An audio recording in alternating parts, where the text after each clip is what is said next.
Once again, Christian greetings to all our valued listeners and viewers throughout the whole world. Even more particularly to all Shepherd's Rod believers, and most especially to our beloved brothers and sisters in the United States of America. Special greetings to our brethren in Colorado,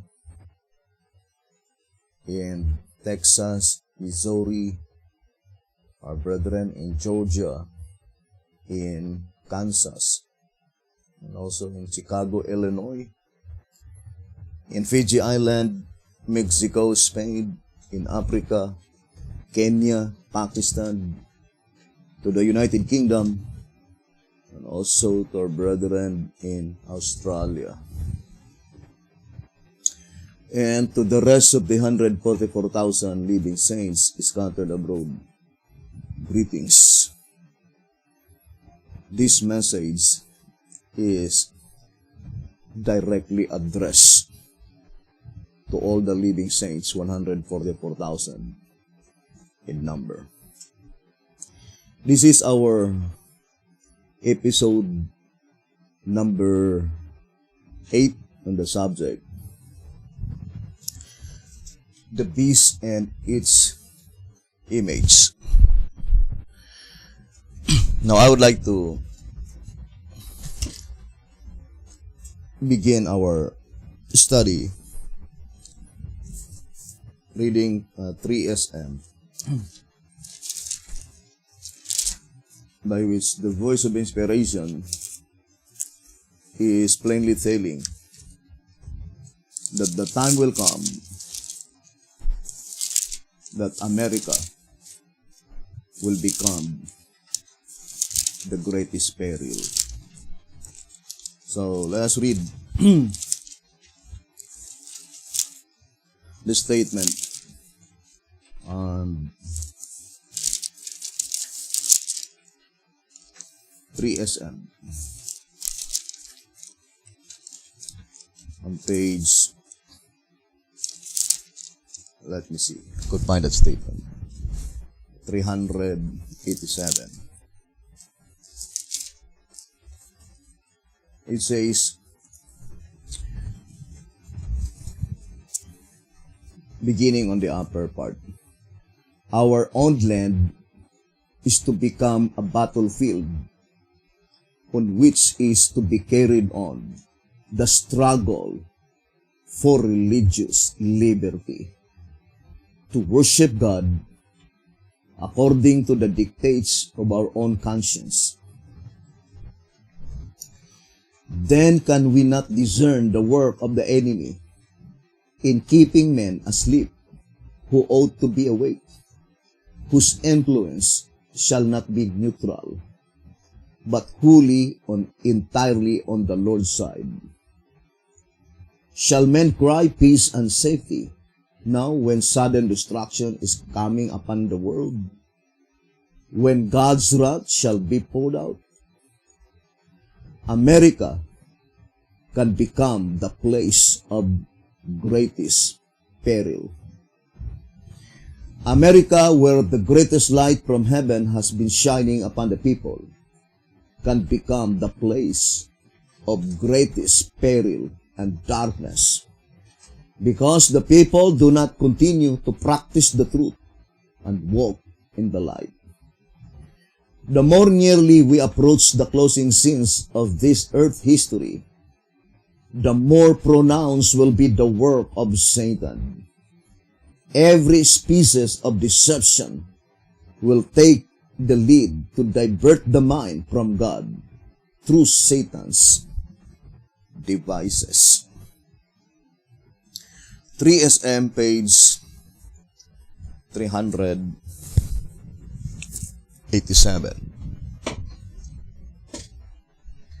Now, I would like to read the statement in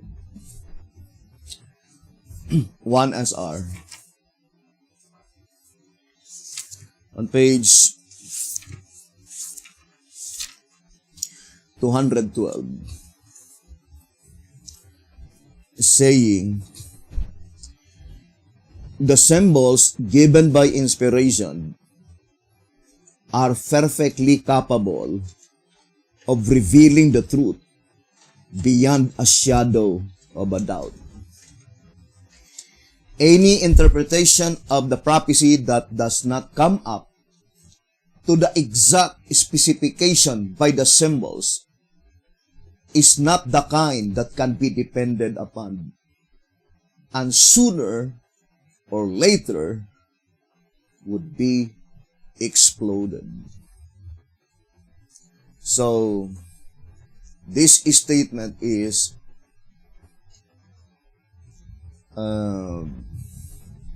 complete assurance that inspiration, brothers and sisters, do not make up any symbolization by which there is no specific terms or exact specification.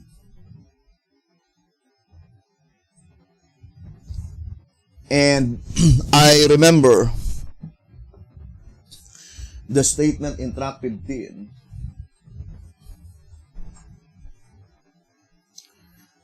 on page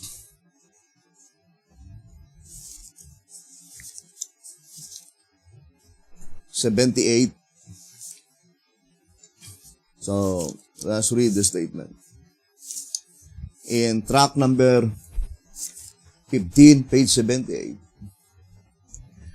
From the aforementioned examples, we already see that the time has come for all faithful Bible students after saving truth, to realize that inspiration never does anything vain or careless.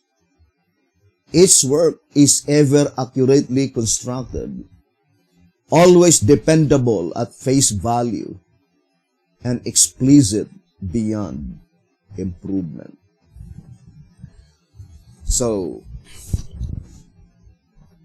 we need to carefully watch, carefully observe every term used by inspiration. So let us distinctly separate every term. Image to the beast, image of the beast, image beast, and also the beast himself. Now, I would like to begin or read the statement in 2SR. On page 122. So, let's read 2SR, page 122. Note that the woman sits on the waters, also on the heads and on the beast. See Revelation 17, verse 1, verse 3, and verse 9. As it would impossible for one person to sit on all three objects at one time, the prophetic symbols reveal a spiritual fraud in three different periods. Three different periods. Then it says, Thus John declares, I saw a woman sit upon a scarlet-colored beast, not upon the waters, nor upon the heads. Before he saw her, the angel said, the woman seated upon many waters. It was the angel also who added, the 7 heads are 7 mountains, on which the woman seated. See verses 1 and 9. Thus John saw her last exploit only, sit upon the beast. Consequently, the symbol sitting on the waters is her first act according to the vision. Therefore, her first achievement, sitting on the waters, must have been in the past, from the time the prophetic symbol is revealed. Hence, the sitting on the heads becomes her second accomplishment, and the sitting on the beast is the last, at which time she is judged. Now, the reading is very plain that the woman sit on 3 objects in different periods of time. And it is called spiritual fraud. Now, we will focus our attention to the second act of the woman when the woman is sitting on the 7 heads. So, let us focus our attention to that period of time when the woman is sitting on the 7 heads. Does the woman sit on the 7 heads in the days of Beti-Hotep?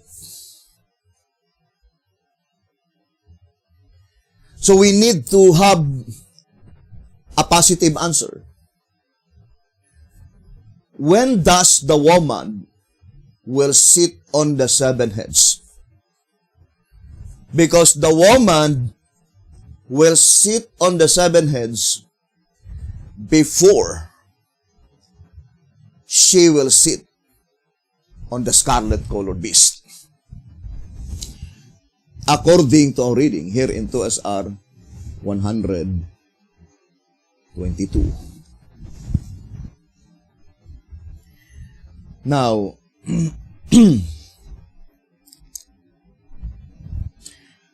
I would like to read one symbolic code, number 4.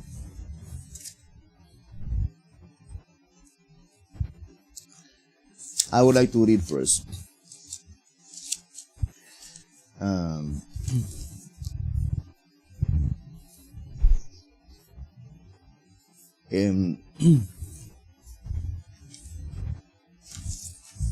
One symbolic code by which the shepherd's rod is plainly telling, brothers and sisters, the woman sits on the 7 heads on the scarlet-colored beast and not the 7 heads of the leopard-like beast. So, that is very plain. Even in the Bible itself, because it is found on Revelation 17 on verse 9. Now, I would like to read one symbolic code, number 5, page 6. One symbolic code, number 5, page 6. It says, the questioner will note that there are two beasts with 7 heads. One symbolic code, number 5, page 6, it says, the questioner will note that there are two beasts with 7 heads. One in Revelation 13, that is the leopard-like beast, and the other in Revelation 17. The Seventh-day Adventist Church is symbolized by one of the heads on the former beast, or one of the 7 heads of the leopard-like beast, not on the scarlet-colored beast. The woman sits on the 7 heads of the latter beast, or the scarlet-colored beast. The woman sits on the 7 heads of the latter beast, which is the scarlet-colored beast, which has nothing to do with the Seventh-day Adventist denomination, and which finds its fulfillment. So this is the statement. When does the woman sit on the 7 heads on the scarlet-colored beast? It says, which finds its fulfillment in the period after the purification of the church. So the statement is very plain that the woman sits on the 7 heads after that purification of the church. Remember, brothers and sisters, the woman did not sit in 2 objects with the same period of time. The statement is very plain in 2 SR 122 that the woman sits on the 3 objects with 3 different periods of time. And the last period is sitting on the scarlet-colored beast. Therefore, before the woman sits on the scarlet-colored beast, the woman must sit first on the 7 heads. And according to the shepherd's rod, in one symbolic code, number 5, page 6, the woman sits on the 7 heads will find its fulfillment in the period after the purification of the church. So, that is very plain, brothers and sisters. So, the woman sits on the 7 heads after the purification of the church. Now, let us read another statement in the shepherd's rod. Let me see.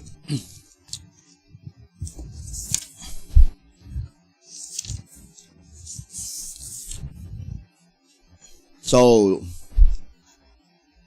let us read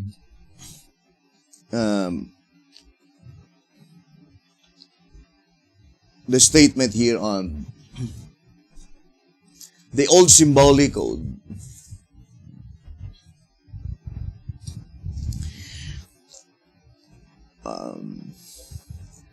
To symbolic code, number 9, page 6.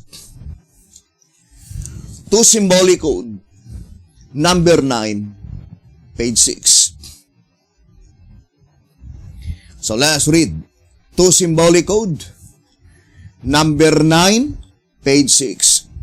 It says, Blue Laws and the Church.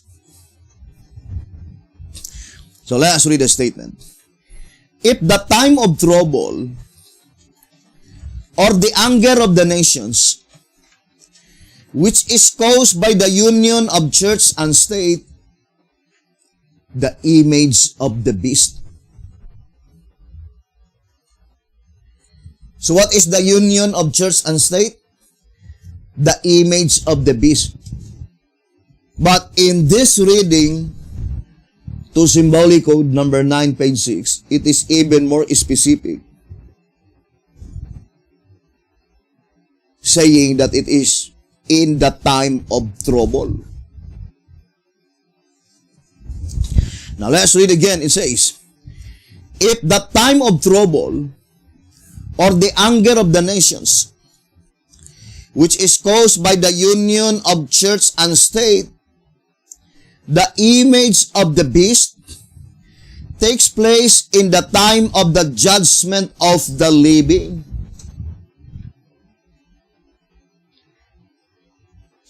When it will take place? In the time of the judgment of the living. As explained in former publications, the enforcement of the Blue Sunday Law, remember, it is enforcement. The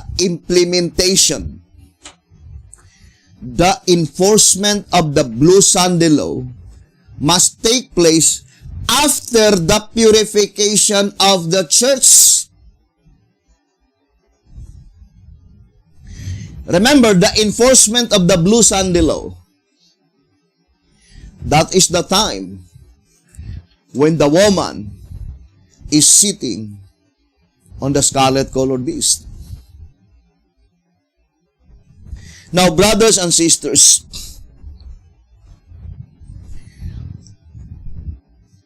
since both of them will take place after the purification of the church,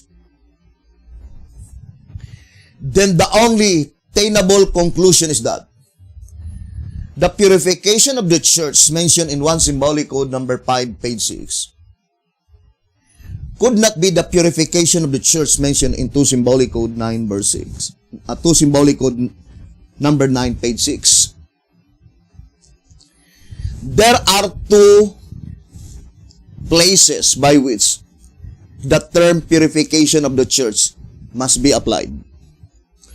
The purification of the church that takes place in the heavenly sanctuary, and the purification of the church that takes place on the earthly sanctuary.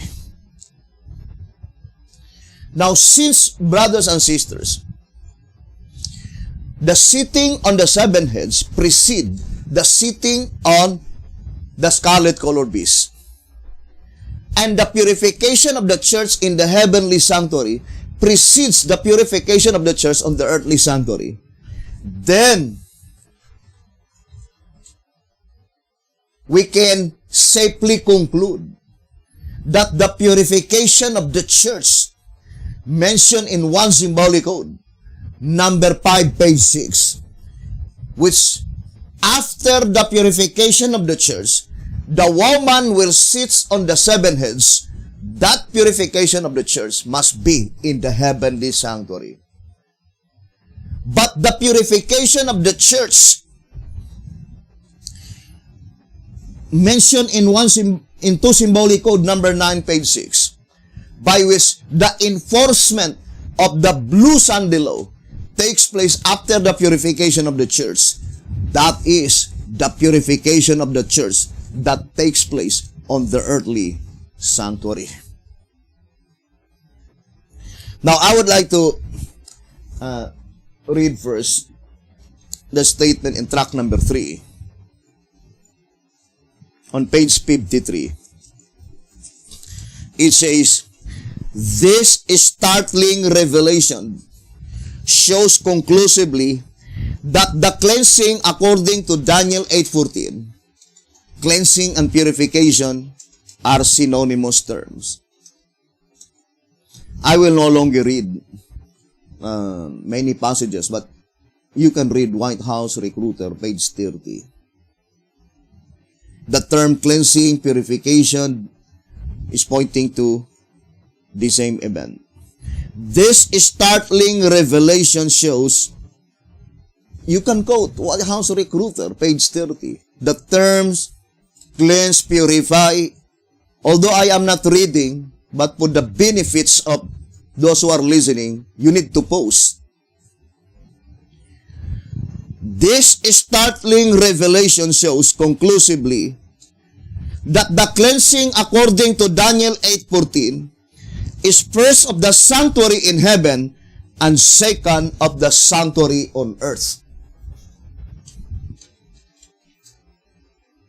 So, that is, brothers and sisters, the purification in the heavenly sanctuary precedes the purification of the earthly sanctuary. Now, let us focus now to that predicted event by which the woman will sit on the seven heads after the purification of the church. And without any doubt, the purification of the church mentioned here is the purification of the church in the heavenly sanctuary. After all the names of the wicked had been completely blotted out in the Lamb's Book of Life, then after that, the woman will sit on the seven heads. According to one symbolic code, number 5, page 6. Now, let me read to you the statement again on 2SR page 100. Let's read the statement. 122 and 123. As the Protestant churches are represented by the heads, so it points out to the seven heads of the scarlet-colored beast. The seven heads of the scarlet-colored beast, all of them are Protestant churches. Unlike with the seven heads of the leopard-like beast, one of them is Catholics, the Catholicism. But the seven heads on the scarlet-colored beast, all of them are Protestant churches. Why? Because the seven heads of the scarlet-colored beast, it is unharmed. Not even one had been wounded. Whereas the Catholicism had been wounded. Wounded twice. First, by Martin Luther, the message righteousness by faith. And second, by Alonzo Jones in 1888. So, the seven heads of the scarlet-colored beast, all of them are Protestants. Protestantism. Right, brothers and sisters? So, that is the statement given by the voice of inspiration. Now, I would like to read to you passages to prove that the seven heads of the scarlet-colored beast is unharmed or not being wounded. And in the leopard-like beast, there are also 6 horns were not wounded. Please quote that statement. One symbolic code, number 4, page 8. 6 horns were not wounded. Track number 12, page 23. Uninjured heads. There are 6 uninjured heads. In 2TG number 18, page 18, it says, the 7 heads of the scarlet-colored beast not wounded. Or,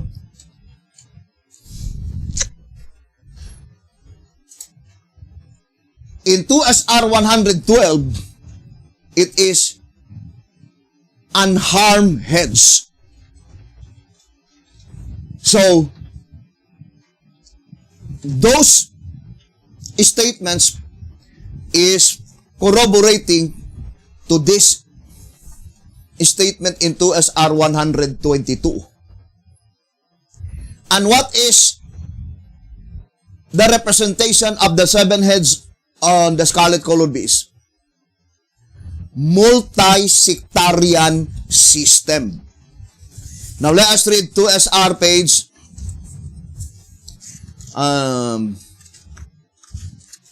114. It says, the nondescript beast has only one horned head, a symbol of a monosectarian system by alliance of civil power with religious creed. So what is the wounded head? Monosectarian system. But the scarlet-colored beast has 7 heads, which denote a multi-sectarian combination under a supreme religio-political jurisdiction, the woman. So the woman herself is already a religio-political system. The woman herself is a religious political organization or religious political system. The woman herself, according to this reading. Now, brothers and sisters, to repeat again, the 7 heads of the scarlet-colored beast is a multi-sectarian system. Although there is a multi-sectarian system on the leopard-like beast, but it is only 6, not complete. Only 6 heads represent the multi-sectarian system. Unlike with the scarlet-colored beast, number 7 indicates completeness. A complete multi-sectarian system. So, we need to study closely, brothers and sisters, the 7 heads on the scarlet-colored beast, by which the woman seated. We already read that predicted event by which the woman seated on the 7 heads is after the purification of the church. If there is only one purification of the church, then how about the statement into symbolic code number 9, page 6, that the woman will sit on the scarlet-colored beast after the purification of the church? Then we will be saying that the woman sits on 2 objects in the same period of time, by which contradictory to the Bible and contradictory to the shepherd's rod. So, to repeat again, the second achievement of the woman is to sit on the 7 heads before the woman could sit on the scarlet-colored beast. And the woman will sit on the 7 heads after the purification of the church. And that purification of the church is the purification of the church in the heavenly sanctuary, because the purification of the church in the heavenly sanctuary precedes the purification of the church on the earthly sanctuary. And the sitting on the seven heads precedes the sitting on the scarlet colored beast. Now let us read again. 2SR 122 and 123. As the Protestant churches are represented by the heads, so the seven heads of the scarlet colored beast represent the Protestant churches. And then it says, she could not have sat on them before the Reformation, for they were not as yet in existence. As the heads upon which the woman sits are unharmed, you see, it is unharmed. So it could not be, brothers and sisters, pointing to Catholicism because it was wounded. Although it was healed, but the statement unharmed never experienced of being wounded.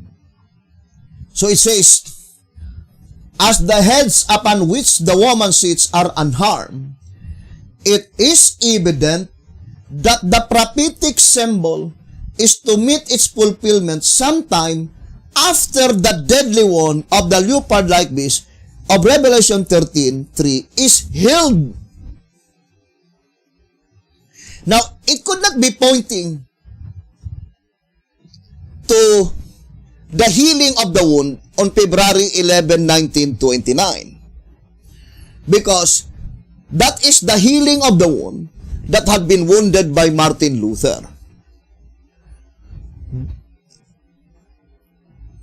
The one that wounded the little hornhead is found in Europe, Martin Luther. And the one that had been wounded is also found in Europe. But the one that had been wounded in 1888 is found in the United States of America. And the one that delivered the wound, not only this in reality in Revelation 13:14, as also stated in the writings of Alonzo Jones, it says that that bill died out is in the United States of America. Now, let us read again the statement here. It says,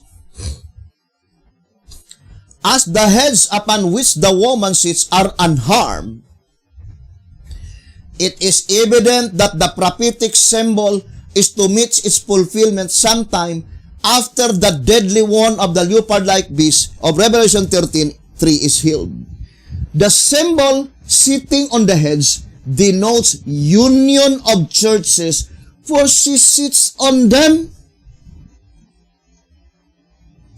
It says, union of churches, for she sits on them.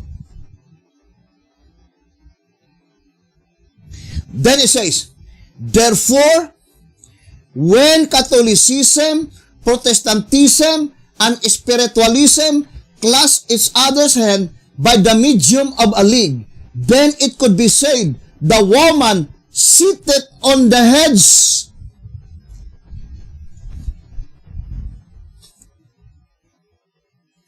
Now, ponder deeply, brothers and sisters.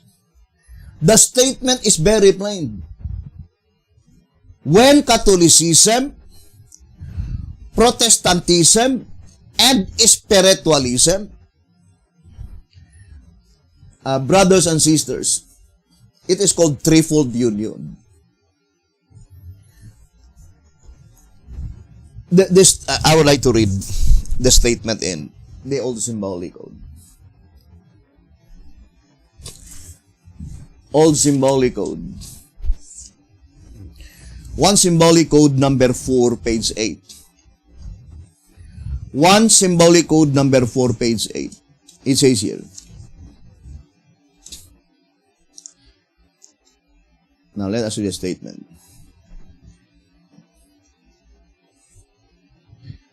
The enforcement, one symbolic code number 4, page 8, found in the last paragraph. The enforcement of its worship by the two-horned beast, it says, the enforcement of its worship by the two-horned beast, as stated in the words, the image to the beast represents that form of apostate Protestantism. Now remember, brothers and sisters, we already read in 1 SR 212 that inspiration will never confuse the term. Catholicism and Protestantism is not the same. What is the image to the beast? Apostate Protestantism. So there is no such statement that the image to the beast is Catholicism, but rather apostate Protestantism. So this statement is perfectly corroborating with the statement in, let me see, Story of Redemption, on page 381. Let us read again the statement. So, we need to be very careful the preposition of and the preposition to.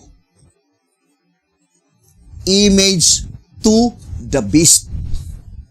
Although, we already settled far beyond any doubt that both image of the beast, image to the beast, it will be formed and will be made by the two-horned beast within the United States of America. So let us read first Story of Redemption 381.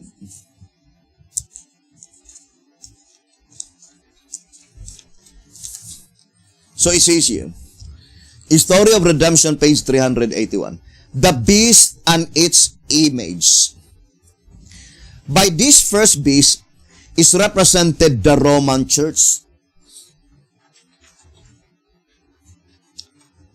An ecclesiastical body clothed with civil power, having authority to punish all dissenters.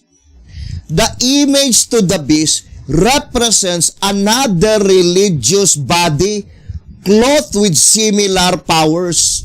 What is the image to the beast? Another religious body. But it is also clothed with civil powers.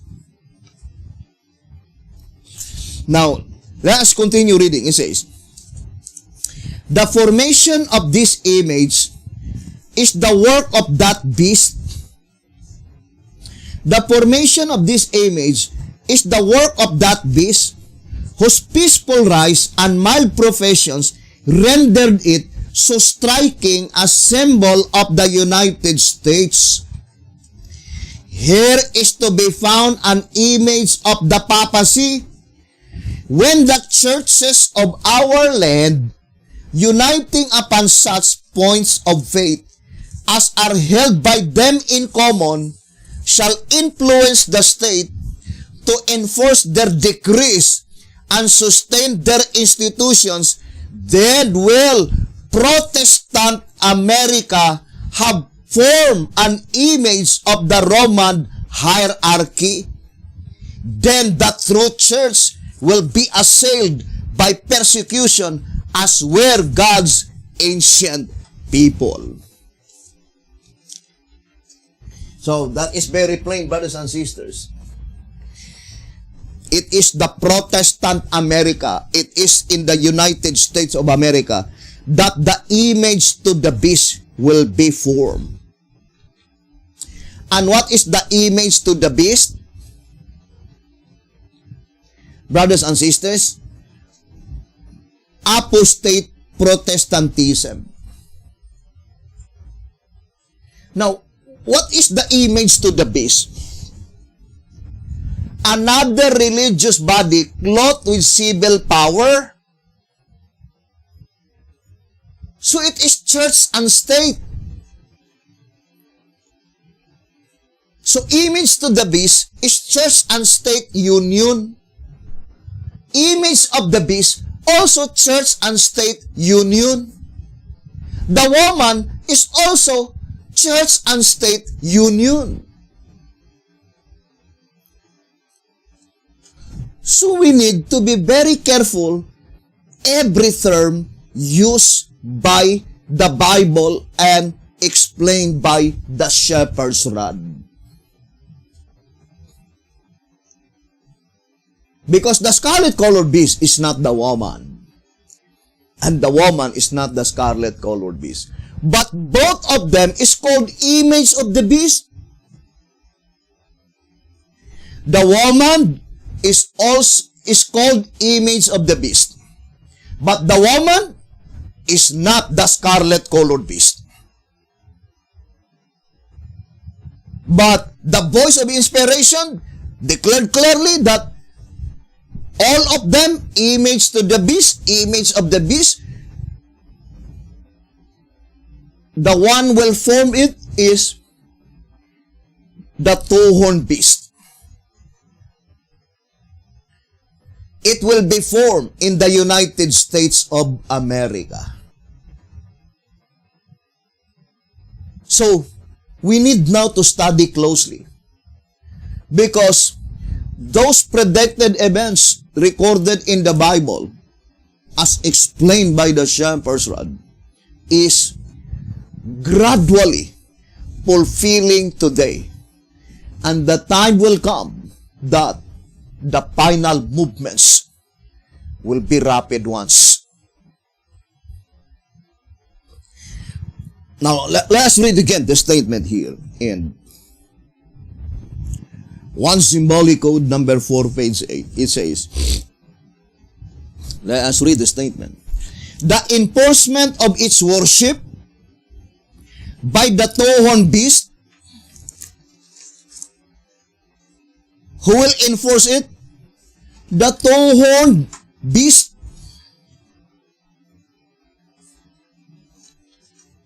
Or in other words, who will enforce its worship? The two-horn. Brothers and sisters, the two-horn.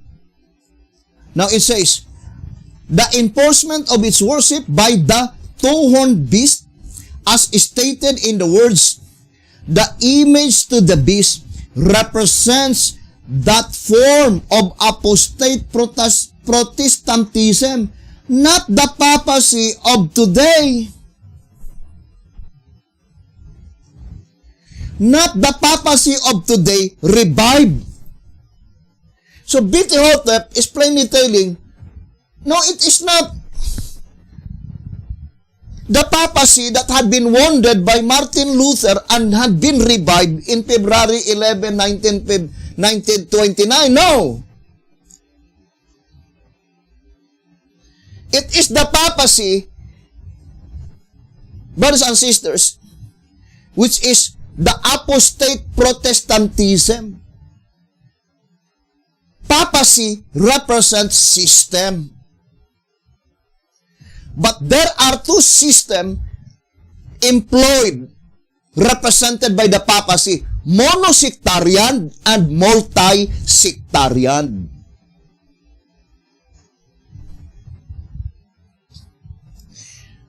I would like to read that statement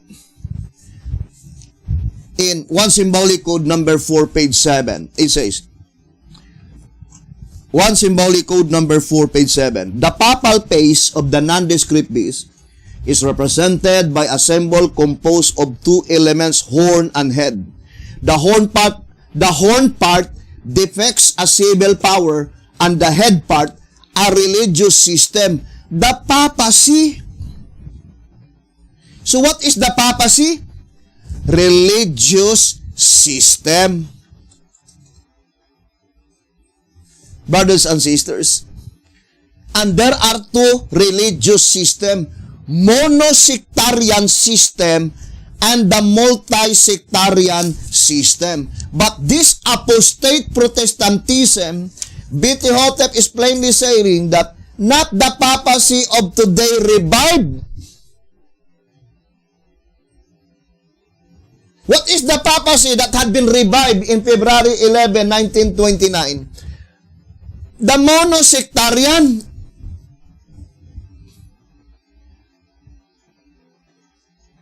So the word revive is synonymous to the statement to give life.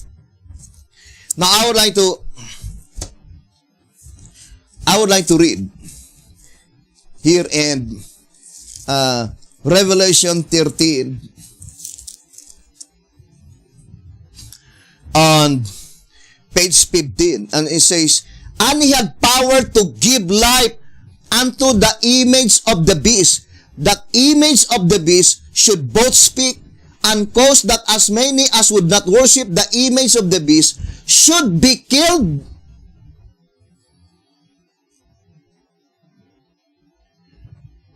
Now, brothers and sisters, if you will read verse 14, it says, and deceiveth them that dwell on the earth by the means of those miracles which he had power to do in the sight of the beast, saying to them that dwell on the earth, that they should make an image to the beast, which had the wound by a sword, and did live.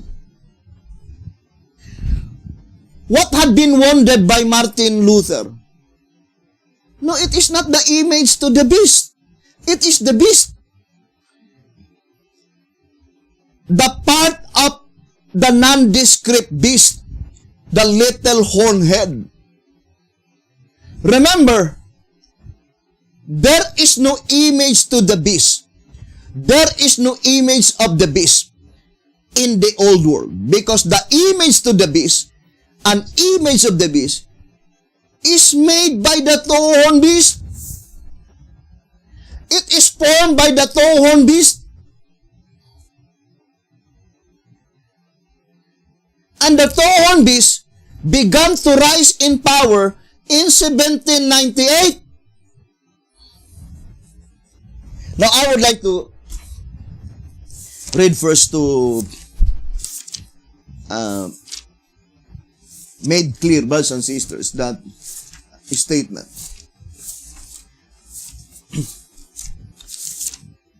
The B.T. Hotep is very clear that the two-horned, I would like to read 2TG 36, page 6.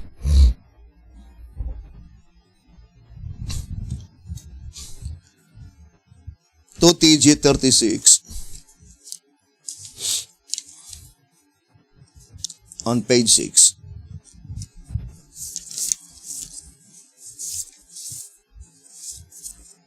It says, 2TG 36, page 6. I would like to read. Now the fact that the wounded head of the leopard-like was to have his wound healed, and also the fact that the scarlet-colored beast of Revelation 17 is a beast that has the same characteristics as the leopard-like beast, having 10 horns and 7 heads, but no wound on any of them. So no wound on any of them proves that the latter beast is symbolical of the time after the deadly one is healed, of a 7th period of time. For the two-horned beast comes out. For the two-horned beast comes before the scarlet-colored beast, and he is the one who makes an image of the beast before it. 2TG 36, page 6, perfectly corroborating to the statement in the Great Controversy 443, that both image to the beast and image of the beast is formed by the two-horned beast. And since it is the two-horned beast that will form the image to the beast, an image of the beast, brothers and sisters, then the two-horned beast precedes the image to the beast and precedes the image of the beast. According to the shepherd's rod. And the two-horned beast began to rise in power in 1798. Now let us read 2SR. Also, on the great controversy.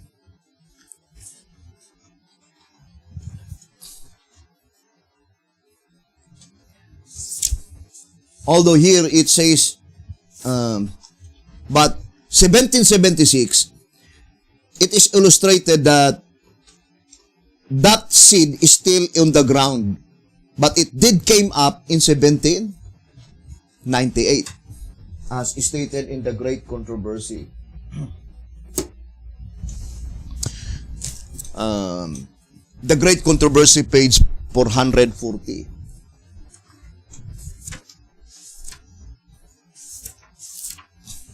So it says here, what nation of the New World was in 1798 rising into power, giving promise of strength and greatness and attracting the attention of the world? The application of the symbol admits of no question. One nation and only one meets the specifications of this prophecy. It points unmistakably to the United States of America. So even 1776, at that time, Martin Luther was already dead. So, there is no possibility of Martin Luther that he could be able to deliver a deadly blow to the image to the beast, an image of the beast, by which the one who will form the image to the beast, and the one who will form the image of the beast is the two-horned beast. While the two-horned beast in the days of Martin Luther did not as yet in existence. Now let's go back again to our reading. On one symbolic code number 4, page 8, it says,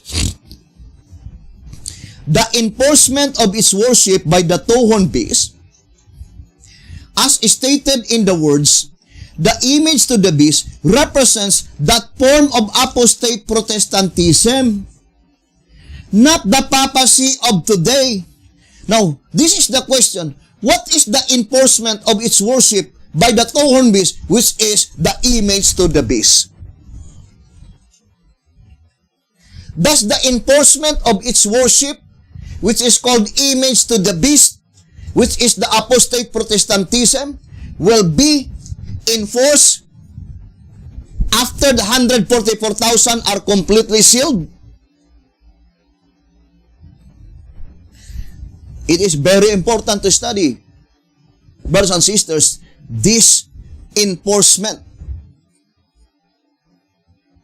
The enforcement of the two-horned beast. But the only reason that the two-horned beast, he will enforce the worship of the apostate Protestantism because it is instigated,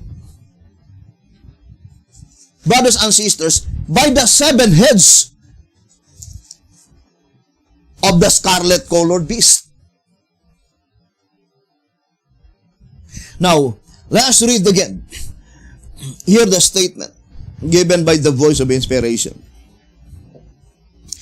The enforcement of its worship by the two-horned beast, as stated in the words, the image to the beast represents that form of apostate Protestantism, not the papacy of today, revived. What is the papacy of today that had been revived in the days of Itihotep? The monosectarian system. The papacy that had been wounded by Martin Luther. Half of the ecclesiastical according to answerer number 3, page 45, only half of the ecclesiastical. But it is talking about, brothers and sisters, to the papacy, pointing to the multi-sectarian system. Now, let us continue reading. It says, not the papacy of today revived, but which will be developed when Protestant churches. What will be developed by the Protestant churches? The image to the beast, the apostate Protestantism, which will be developed when Protestant churches shall seek the aid of the civil power for the enforcement of their dogmas.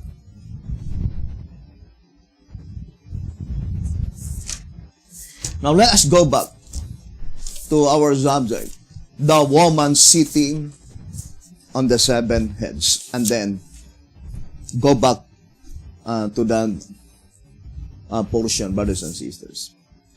I would like to read 2 SR.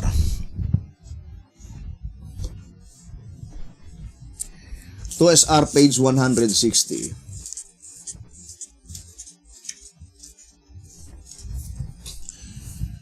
To SR, page 160. It says here, the union of the churches represented by the woman sitting on the heads must take place before the combined power of the beast and the false prophet is fully realized. You see, the sitting on the 7 heads precedes the time when the beast and the false prophet will be combined. Now let us read first that event when the beast and the false prophet will be combined. Their power will be combined. But the statement is very plain. To SR 160, that the sitting on the 7 heads precedes the time, brothers and sisters, when the combined power of the beast and the false prophet is fully realized. So, at this time, the most awaited event that we need to guard and watch closely is that predicted event when the woman will sit on the 7 heads. When does the woman will sit on the 7 heads? After the purification of the church. One symbolic code, number 5, page 6. Now, we gradually establish that purification of the church, brothers and sisters, cannot be the purification of the church in the earthly sanctuary, because the woman will sit on the 7 heads before the combined power of the beast and the false prophet is fully realized.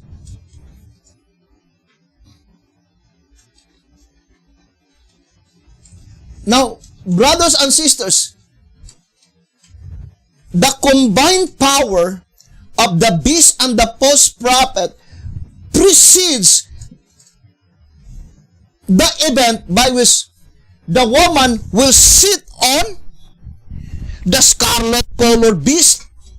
Now, look at these events. Woman sits on the 7 heads. So, it says, before the combined power of the beast and the false prophet. The beast and the false prophet. But the combined power of the beast and the false prophet precedes the event when the woman sits on the beast. Woman sits on the scarlet colored beast.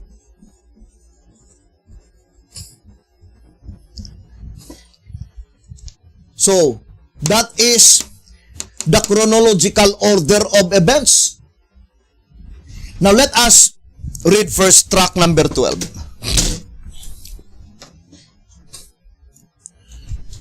Track number 12. On page 26. Track number 12, page 26. It says, the power that is represented by this two-horned beast. What is the power represented by the two-horned beast? Oh. I would like to read 2SR. First, what is the power represented by the two-horned beast? I would like to read this reading. 2SR and let me see. 2SR 109. So 2SR page 109. It says, the following verse discloses the fact that the old dragon shall exercise his power to deceive as many as possible. Whose power? Brothers and sisters, the old dragon. Now, I would like to read only the portion that closely connected to our reading. In the next paragraph, it says, no mortal being can stand against that supernatural, civil, and religious system. Who can perform supernatural? Only the power of the darkness. When it comes to the evil power, human being cannot perform supernatural power. Supernatural power cometh only from God or from the devil. And since we are studying the beast study, so the power of that beast cometh from the old dragon. Now let us read track number 12, page 26. It says, the power that is represented by this two-horned beast will identify itself with the false prophet. So it says, brothers and sisters, how you will identify who is he, the predicted President of the United States of America. He will be identified with the false prophet. So we need to study the false prophet. For example, the two-horned beast represent a system. But there is an specific person when that specific system will be finally realized. And of course, it points out to the President of the United States of America. Not all President of the United States of America. But there must be direct application by which that prophecy is directly addressed. Now, for example,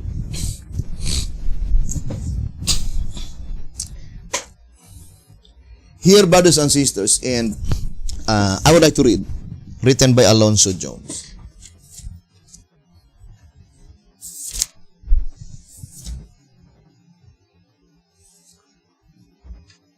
The image to the beast. The title is Image to the Beast. It says,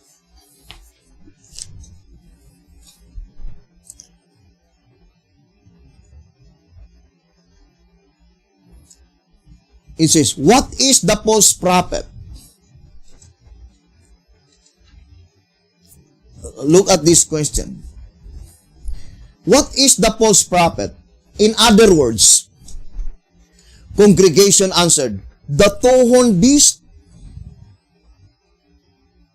You see, brothers and sisters, it says, what is the false prophet?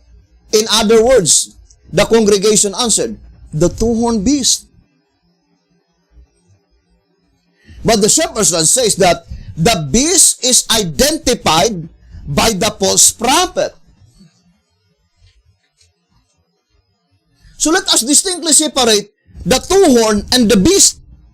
Because the two-horn or the two horns is only a part of the beast. Now, for example, if Bitihotep says that the wounded head on the leopard-like beast cannot be the entire beast itself, because the seven heads is only a part of the leopard-like beast and not the beast itself, as well as the one head of the leopard-like beast is not the entire beast. How about the two horns? Is it the entire beast? No. It is only a part of the beast.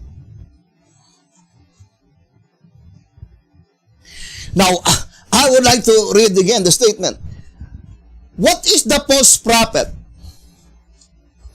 In other words, the congregation answered, the two-horned beast. So what is the false prophet? Is it the beast? No. It is the two-horn of the beast is the false prophet. And what is the two-horn? It says, the image of the beast is the false prophet. So I would like to, because it is a little bit difficult, brothers and sisters, but I know it is not hard to discern if we will only follow what the Shepherd's Rod explained and be very careful and then look at the actual events that is now fulfilling. I would like to read that reading in the Shepherd's Rod using the actual events.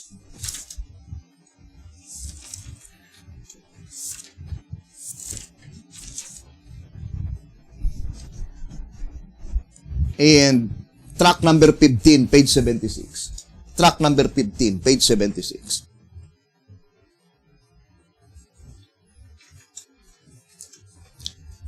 Track number 15, page 76. It says, no, inspiration would not thus confuse its terms and still expect us to comprehend its teachings. So it says, brothers and sisters, to know how to interpret its symbols and when to expect the actual events to take place. So every term, there must be a specific significance. If you will see the beast, then it includes the two horns and the entire beast. But if you will see only the two horns, that is not the beast itself.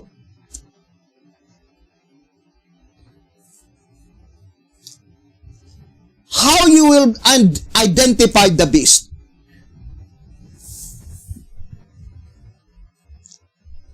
I would like to read this reading in two symbolical number 1, page 8. To symbolic code, number 1, page 8.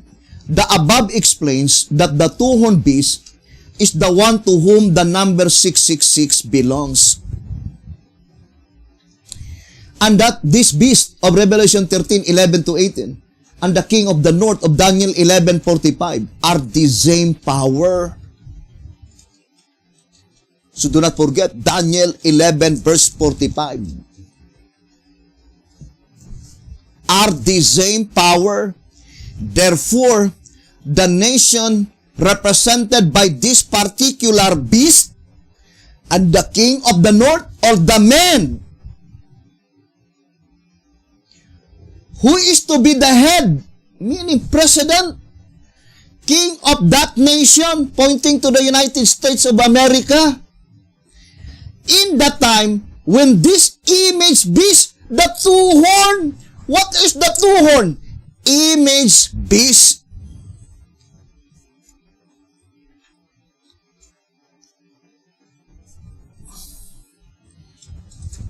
What is the false prophet according to inspiration? The two-horn.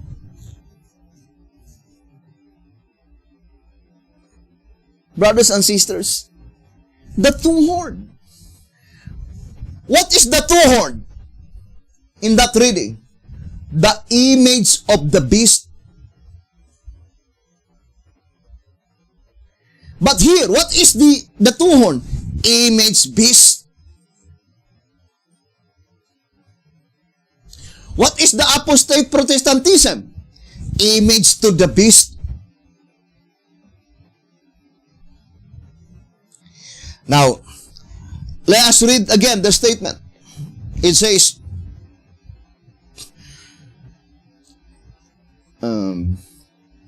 who is to be the head king of the nation in the time when this image beast, the two-horn, enforces the worship of his image?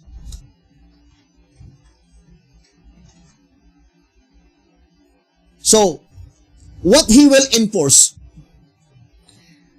The worship of his image. What is his image?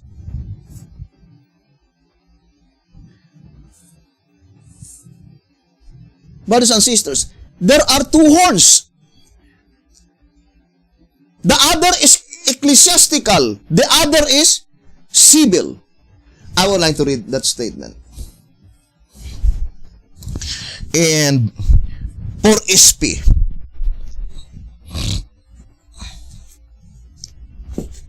Let us read. For SP. 500.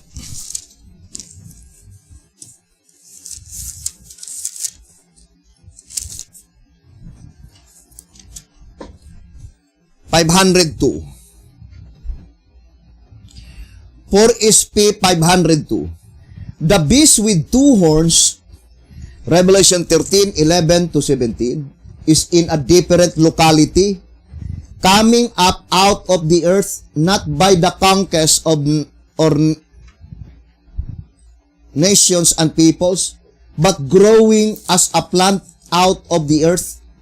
This represents the United States, a locality outside of the dominion of all the world as known to the ancients.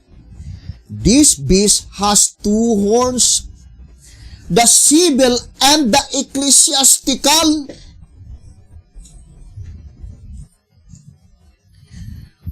So, the focal point of Revelation 13:11 to 18 is the time when the two horns of that beast is no longer representing Republican and Democrats, but rather civil and ecclesiastical.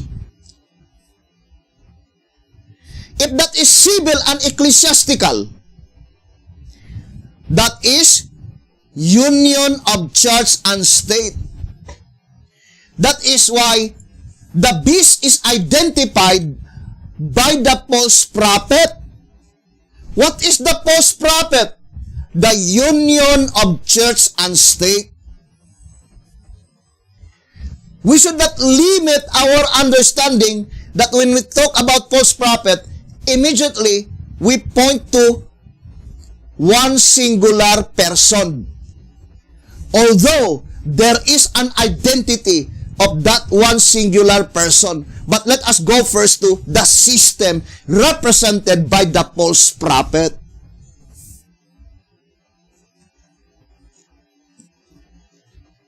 And it is called the combined power of the beast and the false prophet.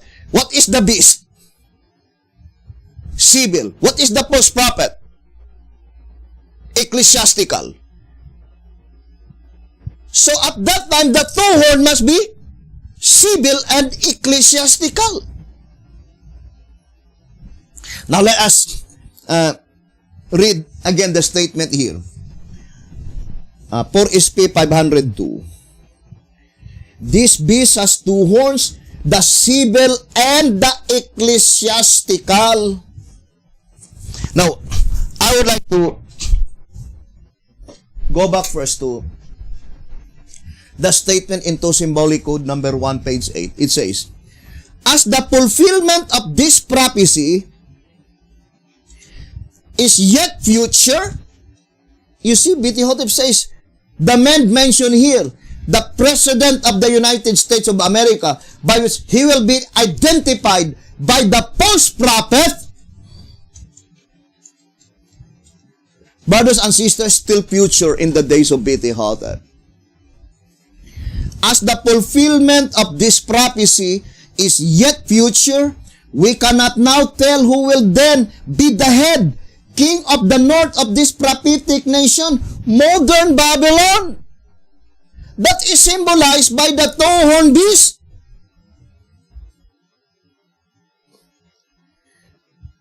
Does the two-horned beast represent Babylon? The statement is very plain. That modern Babylon is symbolized by the two-horned beast.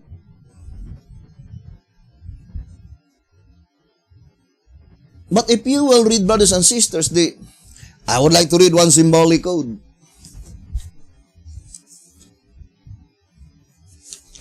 One symbolic code number 4, page 7. One symbolic code number 4, page 7. Thus the papal broken rock being cemented together by the two-horned beast is the formation of the image to the leopard-like beast. So let us distinctly separate the statement, the formation of the image of the leopard-like beast. But the statement here is two. The preposition used is image to the beast. What beast? Leopard-like. If you will say image to the beast,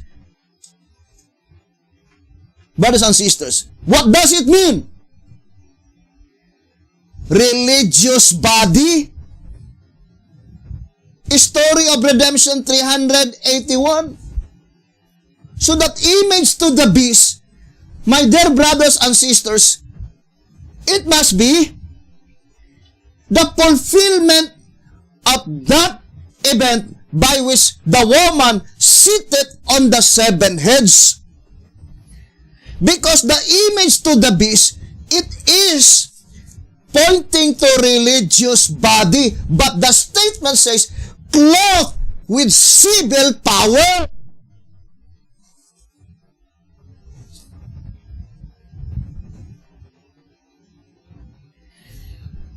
Now, I would like to go back to our main subject. The woman seated on the 7 heads. Now, I would like to read tract number 12 on page 33.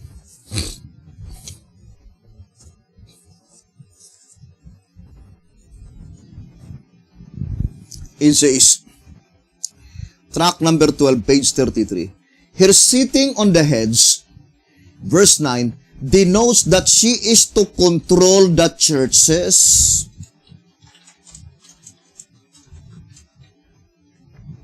So, what does it mean by the woman sitting on the seven heads?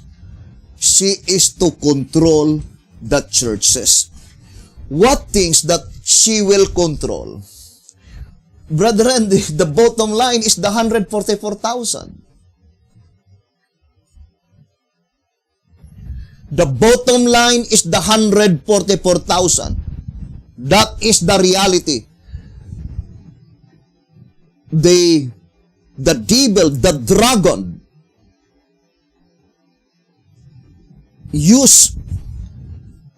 let us count the systems that he will employ. Image to the beast.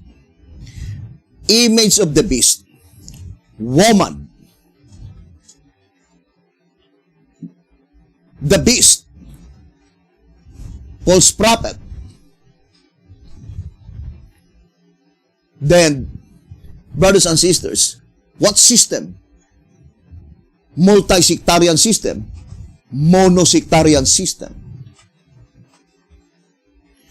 The bottom line, according to 1 SR 214, is to deceive the very elect. To deceive the 144,000 living saints. That is the intention of the dragon. Because we repeated several times in White House Recruiter, page 25, Satan knoweth that the existence of the 144,000 would be his Waterloo. That he has no other chance. That at the time when the 144,000 will exist, Satan is completely defeated. Therefore, his aim is to eliminate them. If possible, that there should be no 144,000 that will exist. And since the devil knoweth that the only way that you and I could be able to receive the seal of the living God is to sigh and cry for all the abominations, therefore the devil will enforce such law in the United States of America that in reality the bottom line is that you will no longer be allowed to speak evil either to civil authorities or either to any religious organizations. But the bottom line is religious organizations. Although you will say that that is abomination, but in their perspective, they will say, we need to love and respect. Only speak good things. Brothers and sisters, whether in media or whatever it is, you are no longer allowed to speak negative things. And who will declare it negative things? The organization that you are crying against the abomination. They will declare that you are inciting rebellion. Rebellion against the administration of that organization. Therefore, you will be under subjection of that law that will be enforced by the two-horned beast, which is, according to the Shepherd, the apostate Protestantism. The one we read in 1 Symbolic Code number 4, page 8. Now, let me read to you this reading.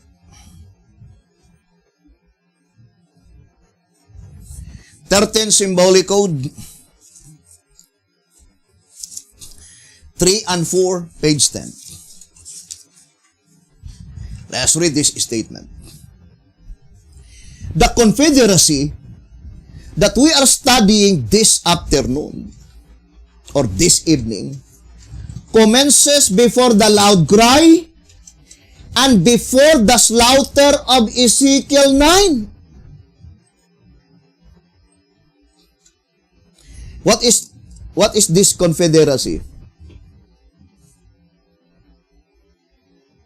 First, points out to the Syrian and 10 tribes confederacy and the Assyrian and the 2 tribes confederacy. So there are 2 confederacies which is typological. Now let us read again the statement here. The confederacy that we're studying this afternoon commences before the loud cry and before the slaughter of Ezekiel 9. It is not the image of the beast. So the confederacy is not the image of the beast. For this association precedes the image of the beast. And the confederacy is formed when the nations are girding themselves for war.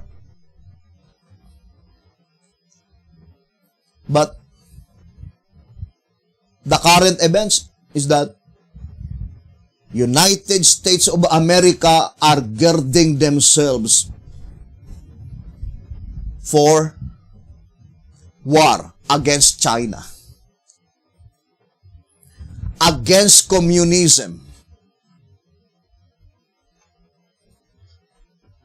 Now, let's read again the statement. It says, the confederacy is formed when the nations are girding themselves for war. Put another way, the confederacy will commence after the sealing and perhaps just before the slaughter of Ezekiel 9. Moreover, it is in the time when the Christian nations are united that the woman Babylon will sit on the 7 heads. Revelation 17 verse 9, depicting also the union of the churches under Babylon.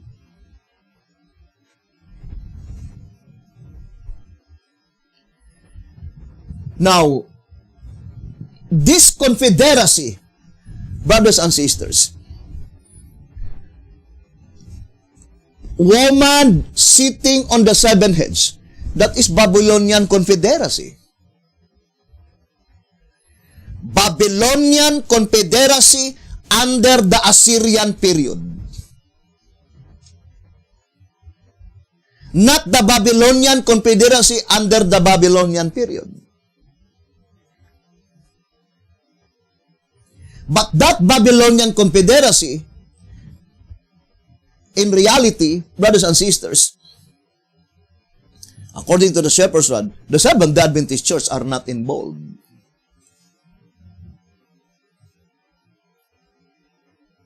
But where the Seventh-day Adventist Church will be involved, or where the 12 tribes will be involved, to the Syrian and 10 tribes confederacy. Of course, I would like to go immediately, brothers and sisters, that the only one who will confederate to Syria is the wicked 10 tribes.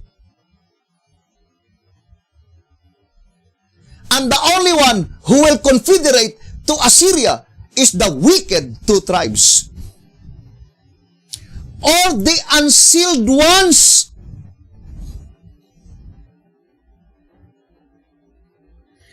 Now, the sealing mentioned here could not be the sealing in reality on the earthly sanctuary.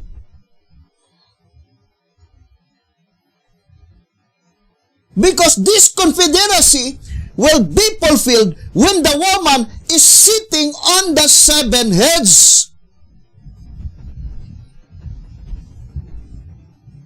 And we will prove to you that that event, when the woman sitting on the 7 heads, the 144,000 living saints were not as yet sealed.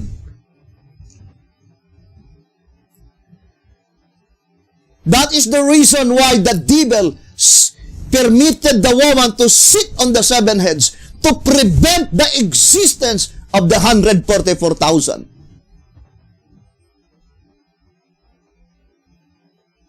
And in order for them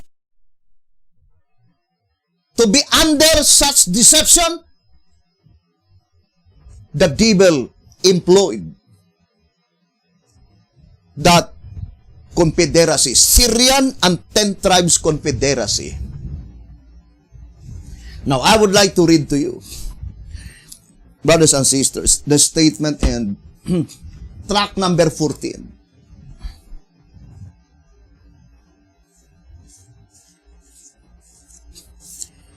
Track number 14 on page.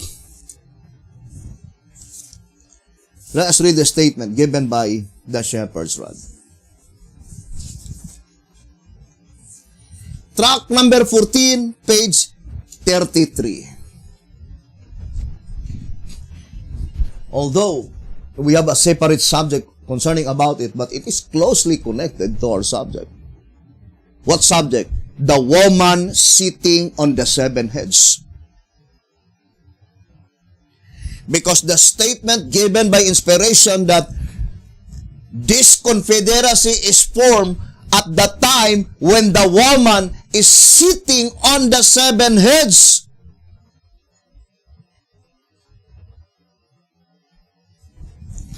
Now let us read track number 14, page 33. So let us read the statement. But the simple historical fact that these two kingdoms were overthrown centuries before Emmanuel was even born. What two kingdoms? The Syria and the 10 tribes overthrown by Assyria.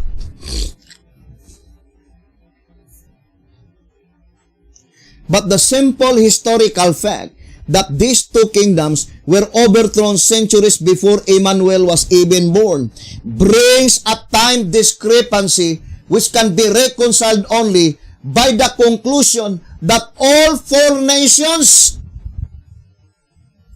Judah, Israel, Syria, and Assyria, involved in this historical action were typical of four others that were to arise sometime following Emmanuel's birth.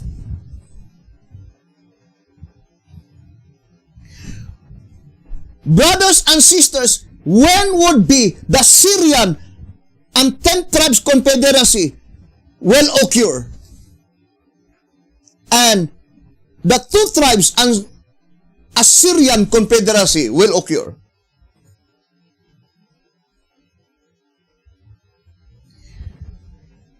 After Emmanuel's birth. And then it says, for after his birth, Israel and Syria were to be conquered by Assyria.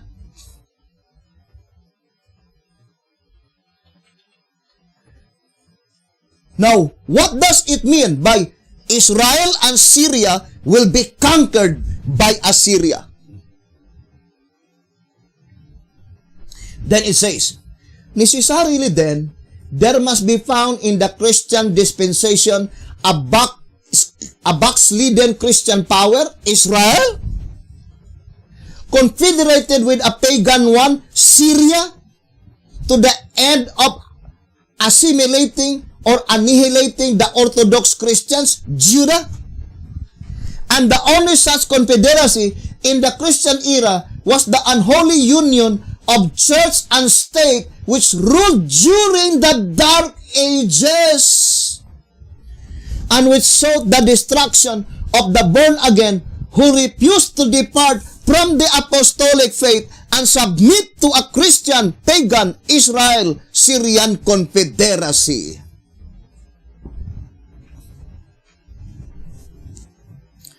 But that is not the perfect fulfillment of the prophecy. That is only the groundwork.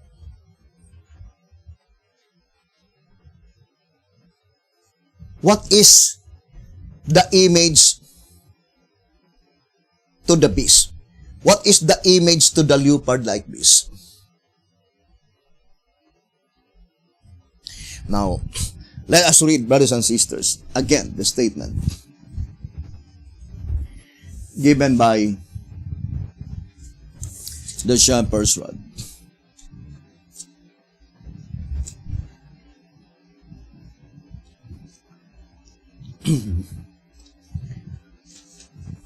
Let's read one symbolic code, number 4, page 7. It says, thus the papal broken rock being cemented together by the two-horned beast is the formation of the image to the leopard-like beast in the period when prevailing against the saints of the Most High for 42 months. When was that? That is during the Dark Ages.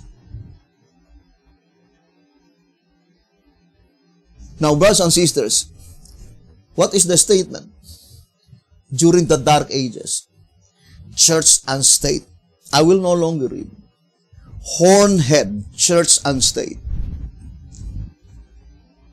But in the study, in track 14, page 33, what is the church and state that occurred during the Dark Ages? The 10 tribes and the Syrian Confederacy. Who is the 10 tribes? That is the apostate Ephesus. The first candlestick, according to the shepherd's rod, which became Catholics. Let us read the statement. One symbolic code 3, page 5. One symbolic code 3, page. One symbolic code number 3, page 5. It says, the early Christian church, Catholic later.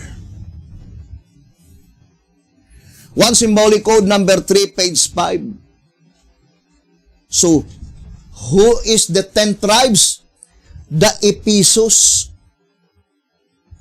The Ephesus that had been conquered by antitypical Syria. Who is the antitypical Syria during the Dark Ages? The Roman Catholic Church. And that is the system pointing to the image to the beast. What is the image to the beast? Another religious body.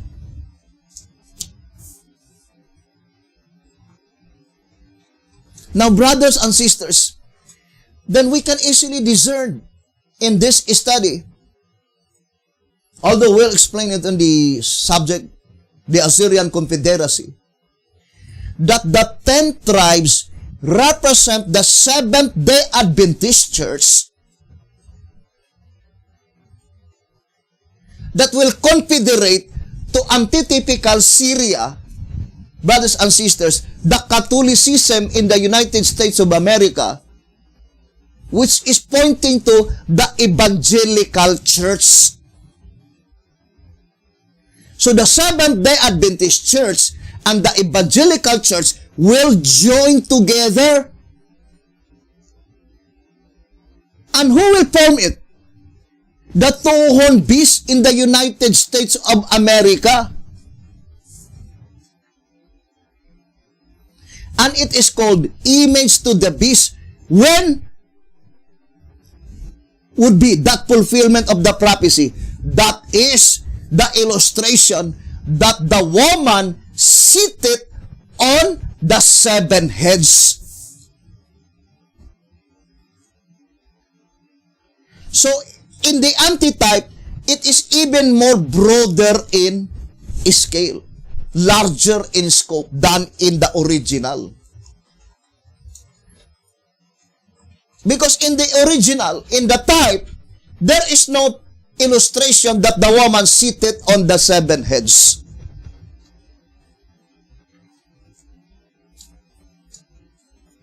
Now, I would like to proceed to our study, brothers and sisters. The only representation, brothers and sisters, that the church is clothed with civil power is found only in the symbolization of the red dragon. Of the red dragon. Now, the question is that, does the red dragon exist today? I remember the statement of Sister White that in volume 5, page 294, saying, the enemy is preparing for his last campaign against the church. He has so canceled himself from view that many can hardly believe that he exists, much less can they be convinced of his amazing activity and power. Why is it that we, the Berean, do not study the symbolization of the red dragon? Thus, the symbolization of the red dragon in Revelation chapter 12, the perfect fulfillment is found on the first advent. There are many things that we need to consider, and I would like to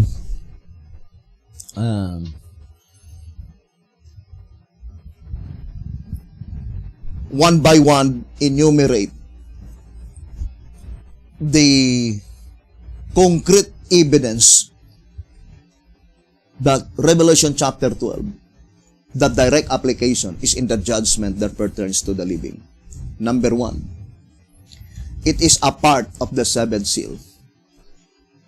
2 TG 12:30, it says, but the seventh seal, 15 chapters long.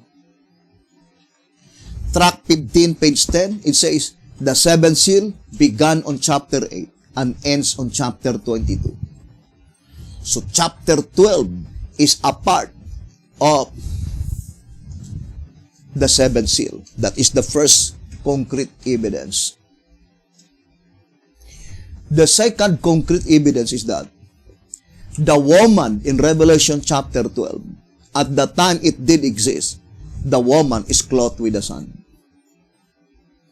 And from that time onwards, the woman never been apostatized. And it cannot be applied to the Jewish church. The application of Revelation 12 concerning the ever-living church of God is only the groundwork, but the particular object in view is the living church. Now, I would like to read this reading in 12 symbolic code. Number 5. On page 13. The living church represented also by the woman of Revelation chapter 12. So the living church, if you will say the living church,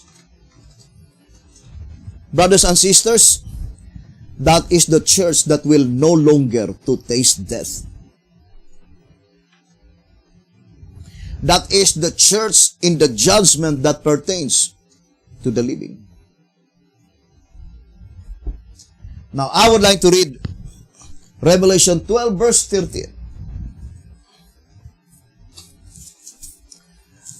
Revelation chapter 12 verse 13. It says here, and when the dragon saw that he was cast unto the earth, he persecuted the woman which brought forth the man-child.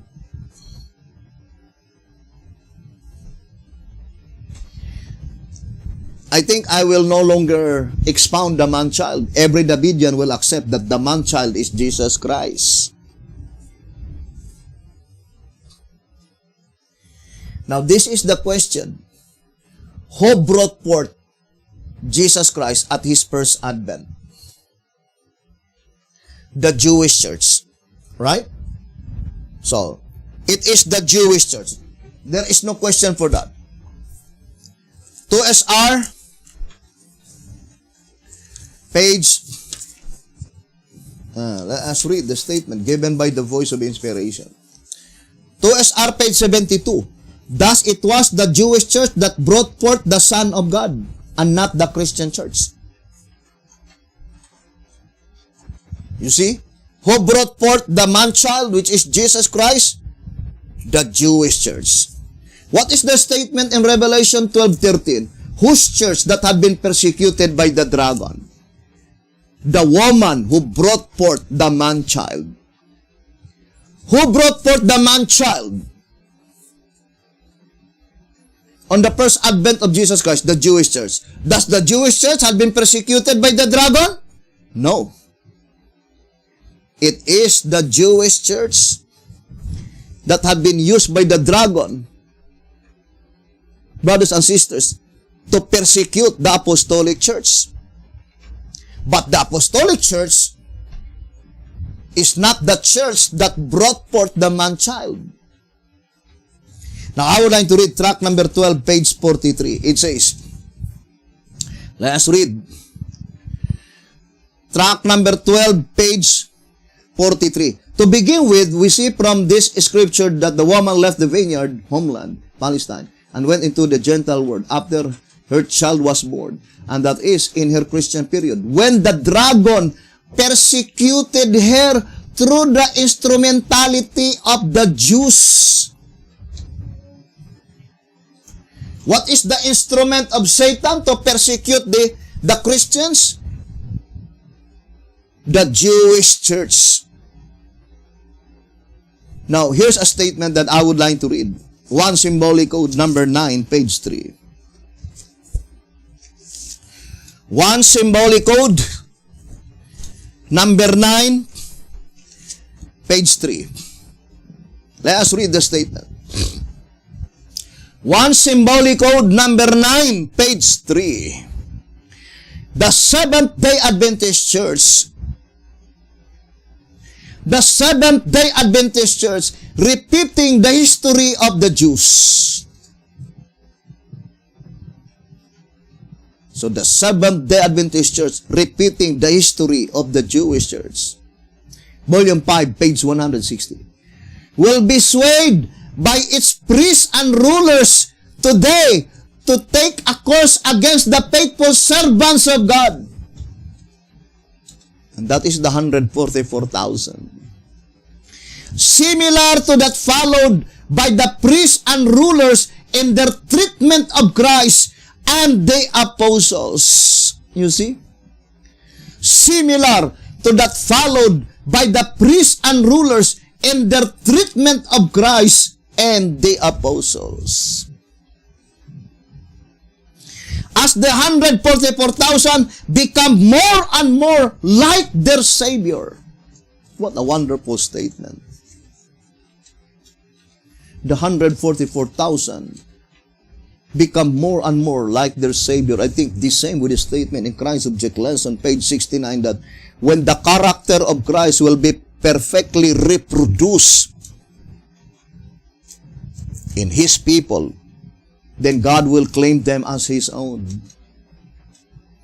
As the 144,000 become more and more like their Savior, the light of the world, making manifest the darkness and error, enveloping the church, the leaders in their fanatical hatred of the saints will move the mob to a mad fury against them, and in desperation, born of blind and raging hatred, will reach out for the civil arm of power to accomplish their evil ends, merging the following type into antitype. One Symbolic Code, number 9, page 3. So what does it mean, brothers and sisters? So, here we can clearly see, my dear brothers and sisters, that the Seventh-day Adventist Church, the 10 tribes, together with antitypical Syria, which is the evangelical church, these two will be combined together, brothers and sisters, by which they will influence the civil authorities in the United States of America to enforce that apostate Protestantism, by which they will say that they were against violence, they were against any speech that incite rebellion, and they will influence the state to make a decree according to their dogma that nobody will be allowed to speak negative things, to speak evil, brothers and sisters. And at the time by which that law, brothers and sisters, or that bill will become a law in the United States of America, then everyone is no longer allowed to say and cry that had been done in the church. You will be restricted, and brothers and sisters, you will be under punishment, under the law. I would like to read this reading in the Assyrian, concerning Assyrian Confederacy. I think in, let me see. And selected messages.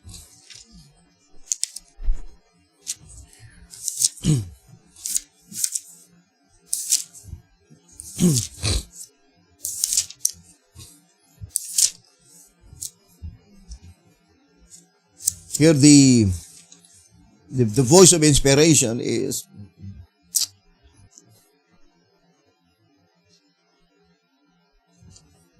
I think it is concerning, let me see.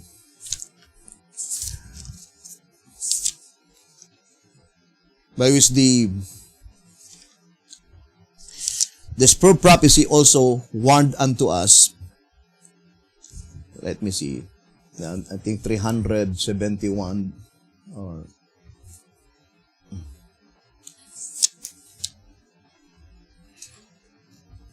371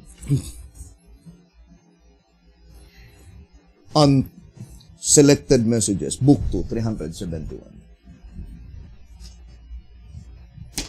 And it is also a warning recorded here in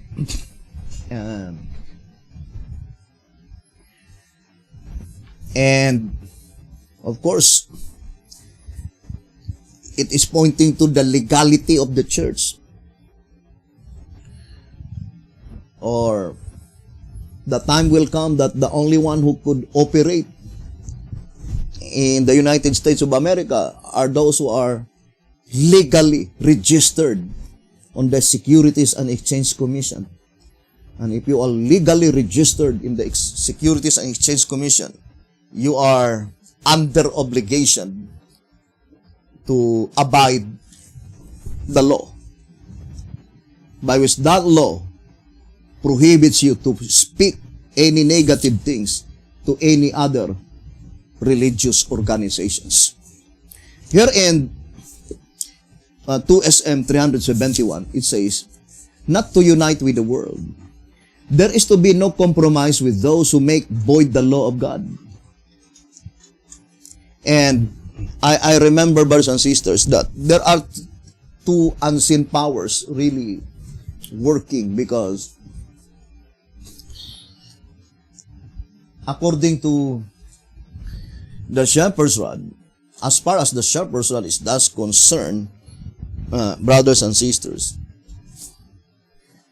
it says here in 2SR 229, it says, 2SR 229, because the work is so broad, its expansion so vast, and its importance so great, God has inspired modern science to invent and build speedy equipment to quickly finish His work.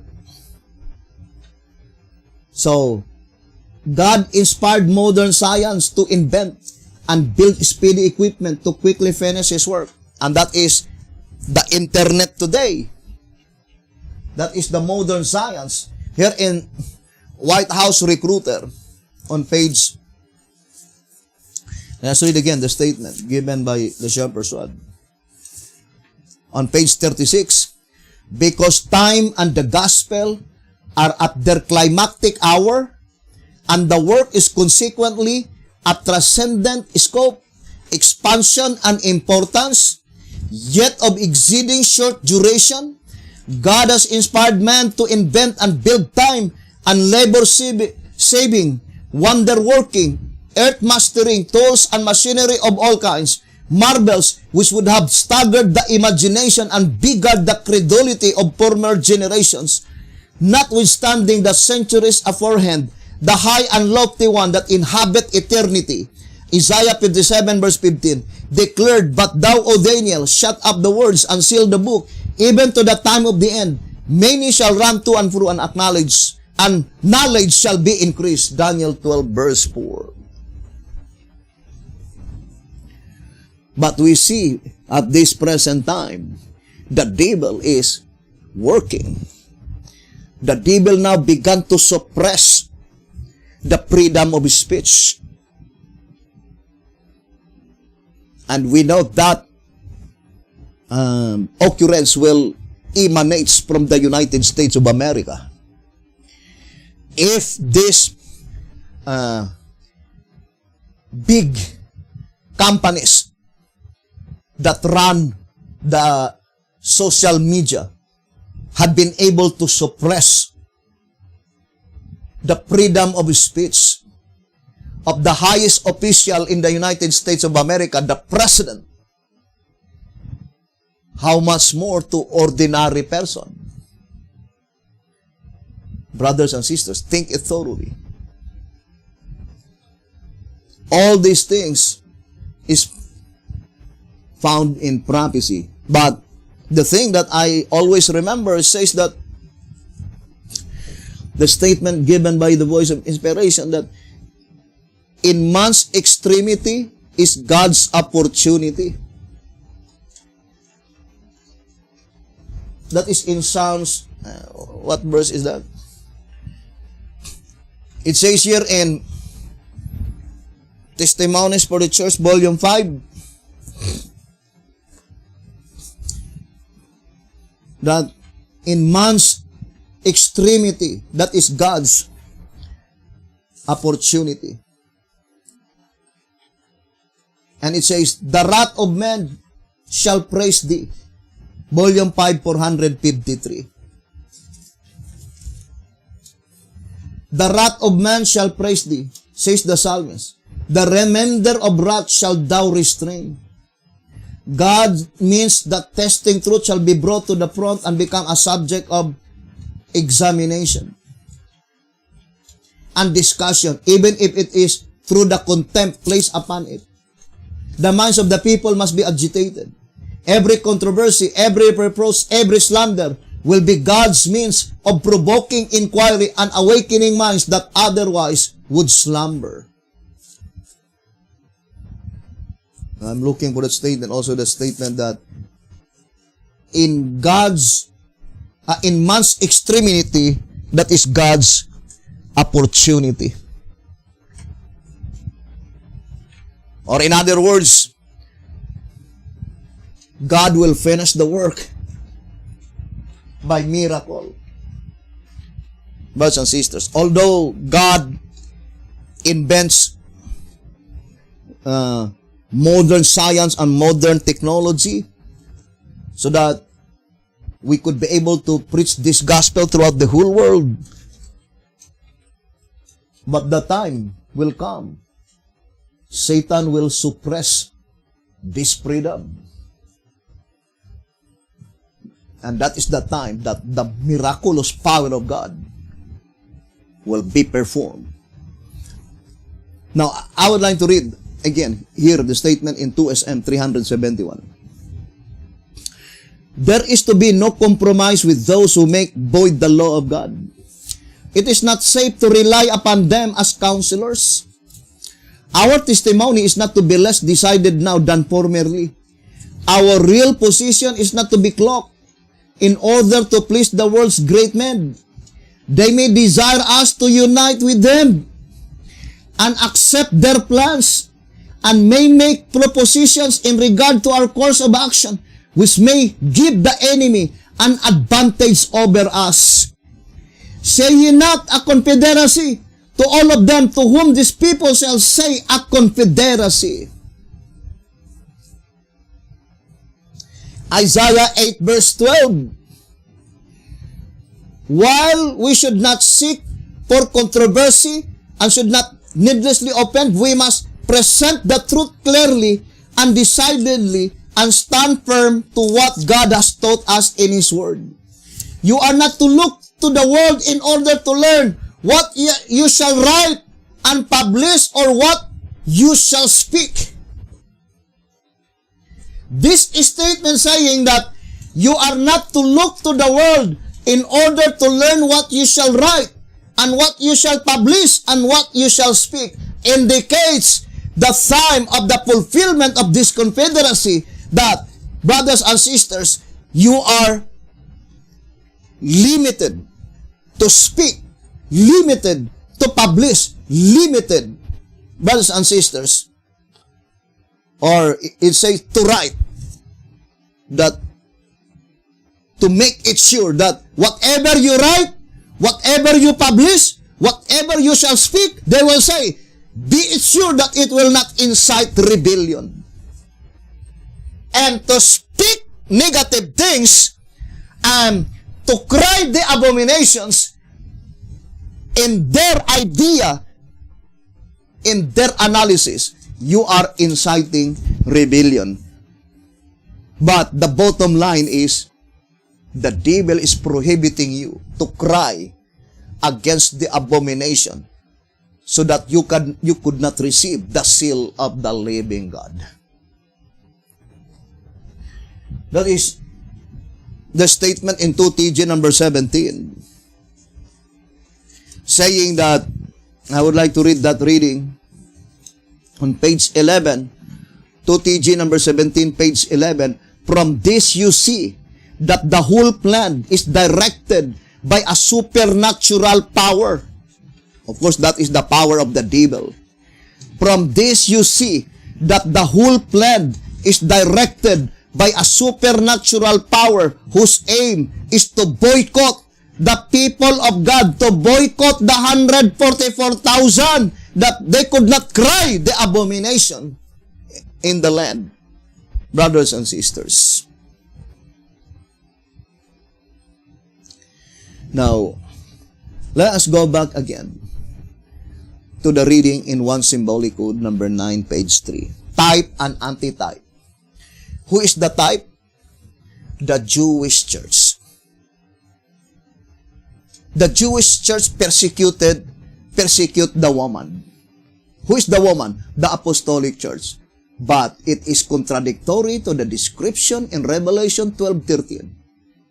Because the description in Revelation 12:13, it says, the woman that had been persecuted by the dragon is the woman that brought forth the man-child.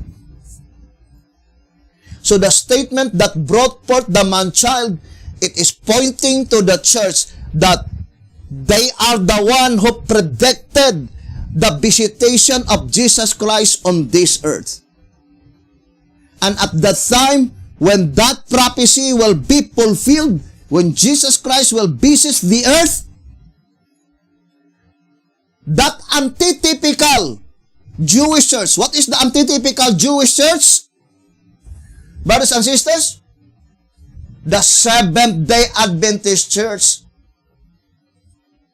And in what way that they will persecute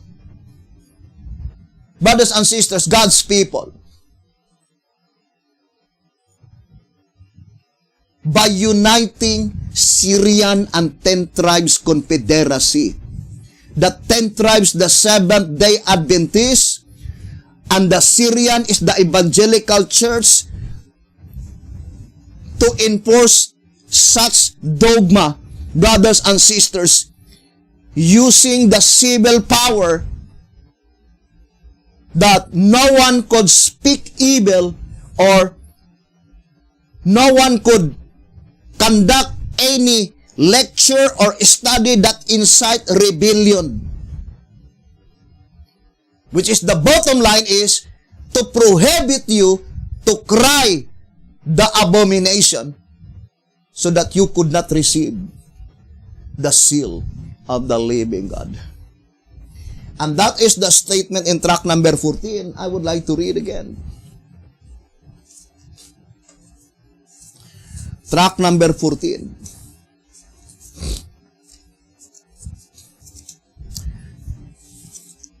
It says, tract number 14, page 33.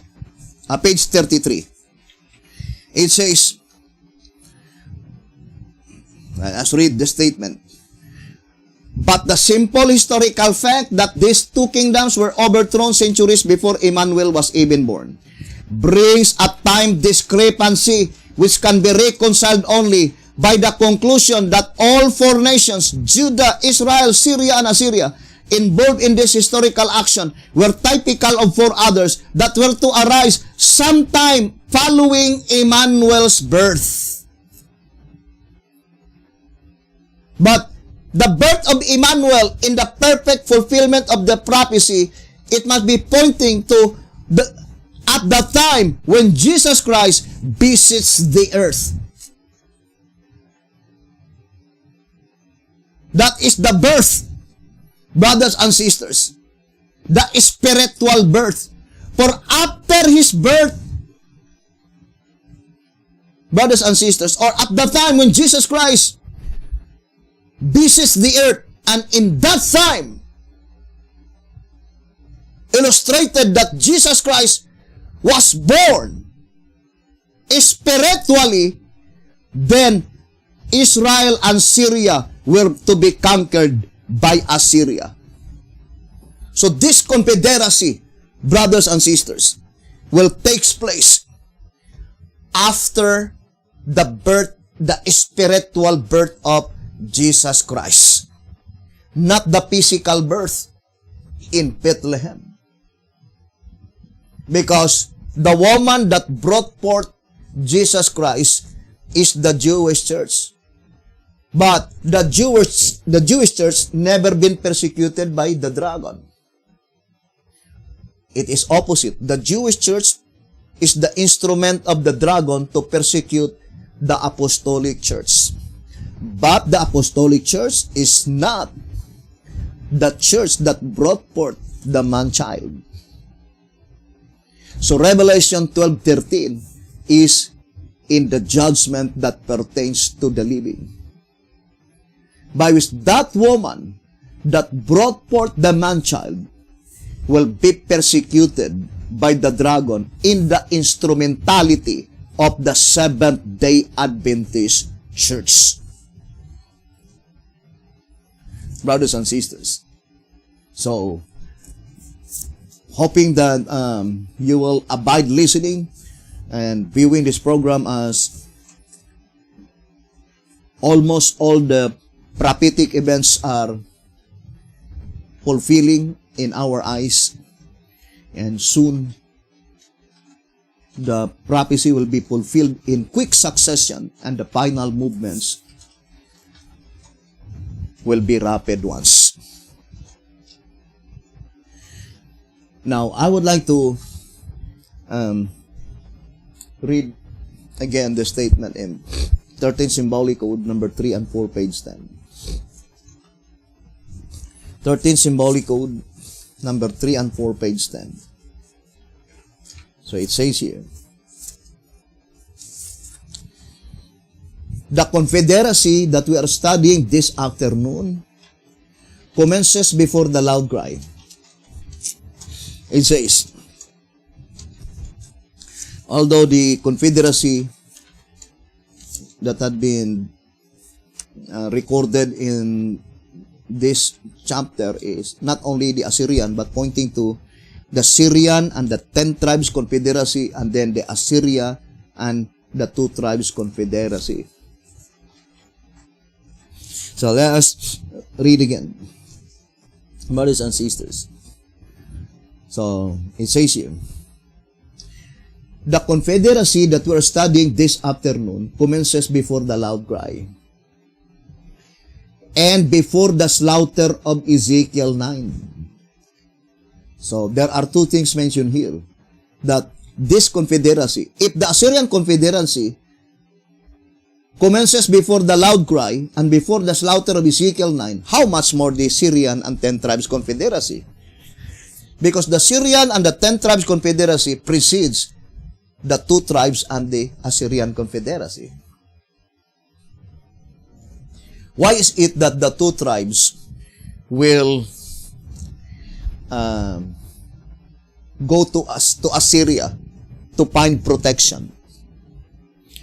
Brothers and sisters, we need to study closely. Who are they, the 2 tribes that will be forced to submit to Assyria to find protection? Why is it that the 2 tribes, whether they like it or not, they already placed themselves that they will be obliged, they will be forced to submit to Assyria to find protection? What is that act that causes them to submit to Assyria to find protection? But when they submitted to Assyria to find protection, brothers and sisters, not only the 2 tribes, but as well as the 10 tribes and the antitypical Syria, all of them are under subjection of Assyria, conquered by Assyria. The word conquered in the perfect fulfillment of the prophecy is under subjection of the Assyrian authority. Now, let us read again the statement in 13 Symbolic Code 3 and 4, page 10. The confederacy that we are studying this afternoon commences before the loud cry and before the slaughter of Ezekiel 9. It is not the image of the beast. So, what is the Syrian and 10 tribes confederacy according to Tract 1433? Church and state union. But it is not the image of the beast. So not all church and state union is image to the beast, or image of the beast, brothers and sisters. To repeat again, the image of the beast in 2 Symbolic Code 7 and 8, page 12, is church and state union. The image of the beast is church and state union. Right? That is the statement in 2 Symbolic Code, number 7 and 8, page 12. But not all image of the beast, not all church and state union is image of the beast. Image of the beast is church and state union. But not all church and state union is image of the beast. For example, Syrian and 10 tribes confederacy, according to Tract 1433, it is a church and state, but it is not image of the beast. Neither it is called image to the beast, but it is called church and state union. You see, brothers and sisters, the combined power of the beast and false prophet is called church and state union, but it is not called image of the beast. It is not called image to the beast, but it is called church and state union. Brothers and sisters, so not all church and state union is called image of the beast. What is the church and state union, which is called image of the beast? Woman. The woman is called image of the beast. And the woman is called church and state union. I will no longer be reading at this time. It is found in track number 12, I think page 57. And also 2TG 41, page 17. So the woman is image of the beast. It is church and state union. The scarlet colored of beast, 2SR 113, it is called image of the beast, and it is called church and state union. The image to the beast, brothers and sisters, it is also called church and state union. Because the image to the beast, it is pointing to the woman sitting on the seven heads. And the woman herself is already a combined power of civil and ecclesiastical. Because the woman herself is an image of the beast. An image of the beast is church and state union. So, that is the statement. Now, let us continue reading. It says, it is not the image of the beast, for this association precedes the image of the beast. So, the Syrian and 10 tribes confederacy is church and state union. The Assyrian and 2 tribes confederacy is church and state union. So there are 2 events, church and state union, which is not called image of the beast, and these events precedes the image of the beast. But it is called church and state union. Right? Brothers and sisters, the Syrian and 10 tribes confederacy, the 10 tribes is the Seventh-day Adventist Church. The Syrian is the evangelical. But the evangelical is a religious body clothed with civil power. So to unite with the evangelical, then that is already a combined church and state. Assyria is state. The civil authorities in the United States of America. And the 2 tribes is church. So that is church and state. But not image of the beast. Because that church and state union precedes the image of the beast. Which is, the image of the beast is also called church and state. So we need to gradually study all the events which is called church and state. The image of the beast is always called church and state. But not all church and state is image of the beast. Now, it says here, in 13 Symbolic Code 3 and 4, page 10, it says, put another way, the confederacy will commence after the sealing. Brothers and sisters, what confederacy that will commence after the sealing? By such sealing is in the heavenly sanctuary. The Syrian and 10 tribes confederacy. What confederacy that will commence after the sealing of the 144,000, by which the sealing is occurred on the earthly sanctuary? That is the 2 tribes and the Assyrian confederacy. What confederacy that will commence after the slaughtering? That is the Babylonian confederacy in the Babylonian period. So we will continue this subject, brethren, on our next episode. Hoping that the good Lord will bless us, and we will also praying to our Almighty God that God could help us to make these prophecies even more clearer to our comprehension.